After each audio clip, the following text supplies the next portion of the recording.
All right, this is Symbolic responding to John Williams. John, your video, What is the Source of Values? This is Nick. Yeah, interesting video. I don't view religion as the ultimate source of values or virtue either. As you say, it's sort of an endpoint. Um, it, I think it's where these things can be crystallized and represented.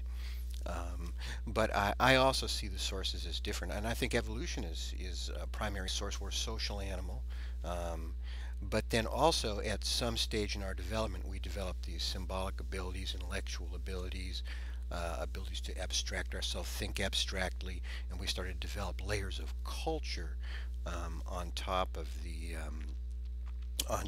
our genetics. And in fact, our ability to survive today is based not just on our genetics, but on our ability to not just to adapt to the environment, but to adapt to culture and civilization. So, we've got this genetic layer, maybe hardwired or the potential hardwired, and then we've got, culture. And in some sense, I think of culture as the software, and our genetics as the hardware. Um, and in an adaptable culture and individually with an adaptable frame of mind, we're able to adapt our programming. I'm going a little too far in that direction. Other social animals, you take ants, they live in societies. Actually, they're more like us than I think we really admit. Sometimes I think we are more like the ants than we are chimpanzees. I mean, the ants form armies and they fight wars, and some species cultivate mushrooms and quite remarkable. But with an ant, you never find an ant standing away from the other ants and wondering, who am I and what is my purpose, and is there life after ant death, or I mean, for some reason I think we're the only animal that's as far as we know, the only animal that's aware that we're going to die. So of course we hypothesize on that. Um, so yeah, I mean, I think religions have kind of crystallized various values and sort of encoded them, but I don't think that they're the ultimate source of it. I mean, I figure 100,000 years ago we were probably roaming around in very small bands. Um, uh, it was beneficial for the survival of the species to cooperate and work together, collaborate, cooperate, and so those the genetic code that allowed for that, allowed for survival, and perpetuation of the species. But what we've done now is we've used our abilities to create big abstract civilizations where, you know, we need certain rules and certain values in order to maintain that.